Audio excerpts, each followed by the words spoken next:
The Martians. Chapter 2. The beeping from the comm system woke them, or both Commander Lewis and Mark would have slept until midday. For both, it was the best night's sleep either had since launch. "Mark, is it going to get weird for us now?" Missy asked. "Probably. It can't. We have to stay focused. Everything here wants to kill us. It's worse than Australia. We have to have some self-discipline," Missy replied. "Well, yeah. How about this? During work, or anything work-related, you're Commander Lewis and I'm Mark, your minion, 6th in the command tree. During downtime, we're Missy and Mark. Does that work?" Lewis thought for a moment before replying. "That's going to have to work. I don't think we can put this horse back in the barn, can we?" "No, I don't think we can. And I don't want to." Mark smiled. "Me either. Okay, go answer the comm. Minion." Missy smiled. Mark put on enough clothes to be decent in case Capcom had remotely turned the camera on at the station, then slid the privacy screen aside enough to get out, went to the desk, stepping around the garden to make it there. Fortunately, the camera was off and all that was being signaled was a personal message download. As he started the download, he told Lewis it was safe to come out of his bunk area, and that she might want to see this as it was labeled as being from her cousin Sarah. Mark couldn't open it. Lewis didn't actually have a cousin Sarah, but by claiming it was a personal message NASA could get around its open policy by sending it on a separately encoded private channel. It had trapdoor encryption and the key was the name of Lewis's favorite book, a 5-digit number interspersed throughout, and her pet dog in high school, all with random capitalization and punctuation. Unless a person knew all three in the right order, it was nothing but gibberish. Then you needed her thumbprint. Not impossible to crack, but brute force would take years, and for a personal message from a cousin, it was not worth the effort to most hackers. It took several minutes for the download and both had coffee ready by the time it was available for reading.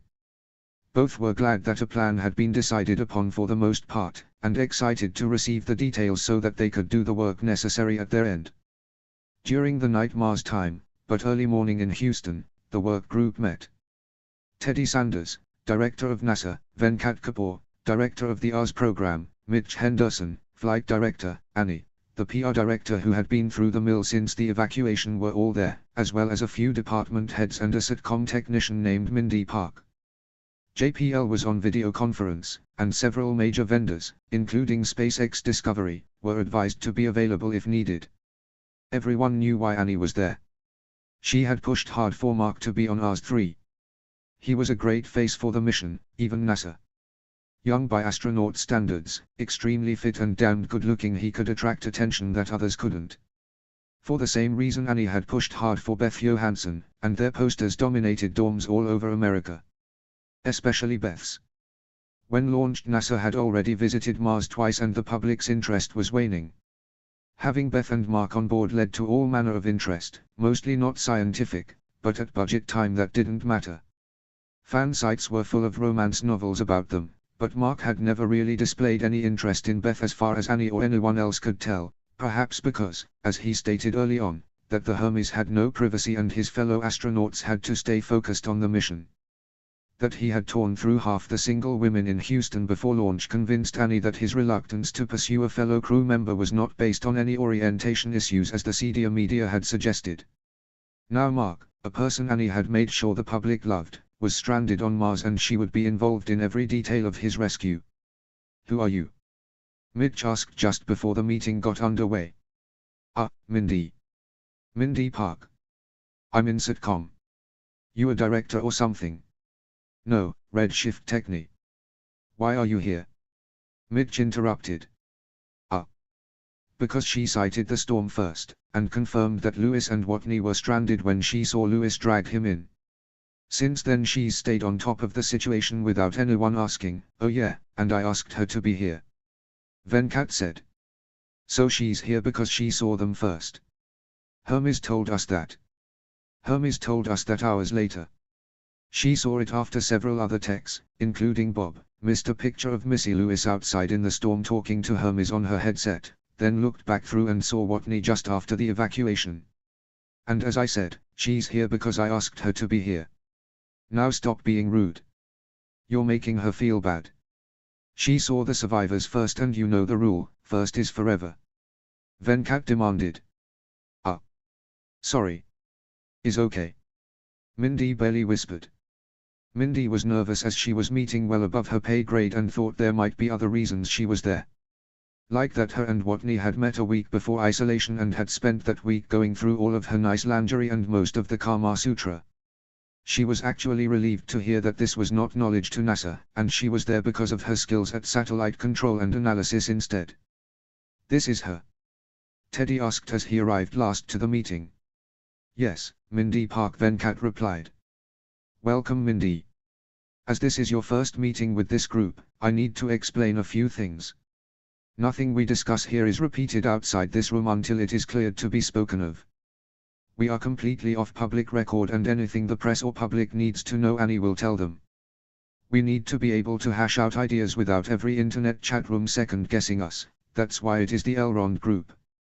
Understand? Like from the Lord of the Rings? Mindy asked. Does everyone know that except me? I still hate you all. Annie nearly shouted before everyone other than Mindy laughed. Good work Miss Park. You're already making friends. What is the longest gap in coverage right now? Teddy asked. About 14 minutes. Once every 49 hours, the orbits just work out that way. You had an answer quickly. I like that. I want that down to 4 minutes. I'm putting you in charge of all systems orbiting Mars. Venkat, get with State and get us access to the SR, Russian and Japanese satellites as well if they will give it. Miss Park, we are all on a first-name basis here, can I call you Mindy? Yes sir, if I may, we already have access to the SR Seeker systems. It started a couple weeks ago. Mindy replied. There was no way she was going to call the director of NASA Teddy. Ever. Yes, but I want you to have the control codes if possible so you can alter their orbits. I don't want any gaps in coverage, but no more than 4 minutes. Understand? Yes sir Mindy replied, although she had no idea how she was going to do that. Now, a week ago I asked all departments for plans to relieve Lewis and Watney. Mitch, Venkat, what do we have? 2 basic plans. One from JPL and one from Astrodynamics, and there are problems with both. The most obvious is retasker Ars-4 pre-supply with enough supplies to tide them over, then have them go to Ars-4's MAV, link up with the crew and return in 4 years. I don't. How would they get there? The rovers are good for 25 kilometers, and the HAB wouldn't last that long. They won't have enough lithium cartridges and the water they would need would fill up the rover and 2 or 3 more, and they don't have that much anyway. Right, we would have to modify them, and we don't know how yet, but they are going to need to harvest the scrubber from the HAB, as well as the water reclamator. And power both, plus they would be driving through gods know what kind of terrain. The first 600k would be easy but after that, who knows? Of course, the samples they could gather along the way would be of more value than those of a dozen regular Ars missions. Another option for the transit is to adapt the Ars-4 MDV to land, pick them up and then make a low overland flight to Ars-4. We ran that by the Ars-4 crew and they were all in. That's because astronauts are crazy. I don't see approving either of those. What else you got? Well, a guy named Purnell down in Astrodynamics, on his own time, figured out a way to get Hermes back in just over 700 days. Instead of slowing down, it would continue accelerating and sling past the Earth, pick up a supply on the way. We would still have to get Missy and Mark to the Ars-4 MAV, and they wouldn't be able to orbit due to their speed, so the MAV would have to be going fast. Faster than it is designed to go. Everyone on Hermes demanded we accept this plan even though it meant an extra year and a half on their mission and they would return to Earth with near zero argon and probably out of maneuvering fuel. By then we could shuttle more out of course. Astronauts are crazy, and they aren't in charge. And we still don't have a way to get them to the MAV. If that's all we got, we need to work more. Come on, let's think outside the box. What about Orion? Mindy quietly asked, then regretted it as everyone stared at her. She was familiar with the cancelled Orion program as she had written her master's thesis on its engineering design, shortfalls and successes, but no one had ever read it as far as she knew outside Stanford. Orion had been the first set of missions to Mars, but none had landed. 2 went and surveyed 4 landing sites, much like the first Apollo missions had done on the Moon, but the third, which was to land, was cancelled for several reasons. The craft had been launched and parked at Discovery while waiting for pre-supply ships when the cancellation occurred. The biggest reason was that Congress approved Hermes and the Mars program, and that the Orion capsule, although more than twice the size of a MAV, was still small for a journey of half a year or more each way for 6 people. It basically had a command area, storage, and a sleeping, dining, rec and exercise area, and engines in the space of about a tour bus. All of the internal habitation equipment had to be rotated before landing, although it was designed to do so and actually designed pretty well. The first 2 missions had returned literally hating each other, and it was clear that it was not the basis of a long-term exploration program. Unlike Hermes, the Orion capsules were not really reusable, as it was easier to just build a new one than replace everything on the old one while it was still in space, so Orion I and II were in museums now. Orion 3 had been docked at Discovery X since it was launched. Sleeping. Waiting for its moment in the sun that no one ever expected. Well, that's out of the box, Mindy, but... Venkat began before Mitch interrupted him. Orion 3 is still docked at Discovery. It's been sitting there for 11 years. All it needs is fuel, food, and a crew. And it could land and be a more rigid habitat and launch to join up with Hermes. How fast can it get there? Teddy asked. Bruising of JPL chimed in on the video screen. Depends on what shape it's in. If it is as pristine as the day launched, we could boost it with a pre-supply landing sled and get there in a few months in the current launch window, I think. We'll have to get astrodynamics to look at that. It's slower than Hermes, but if we boost it with the sled, and that would make it nearly as quick. Probably take 2 or 3 months to inspect, stock and refuel. And replace all the systems that need upgrading, and the stuff the guys on Discovery stripped out for one reason or another. But who is qualified to fly it? You might get 2 months. Venkat, call up Discovery and have them start the inspection. Mitch, start shopping for your crew. Somebody has to know how to land it and fly it back up. The controls are pretty much the same as a MDV, and we probably still have the trainer. Can I pull from Mars 4?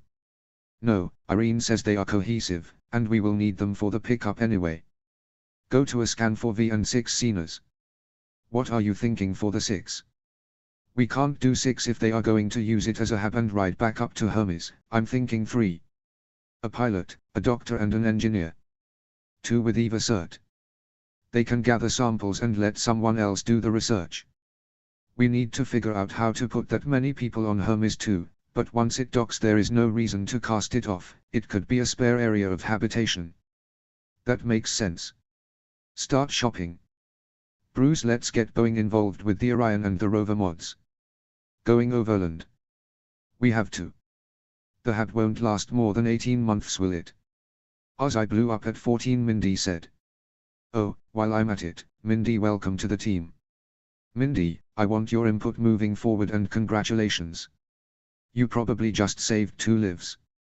Orion is a great idea, even better if it works out, and one no one else came up with. You have a future here, don't you think, Mitch?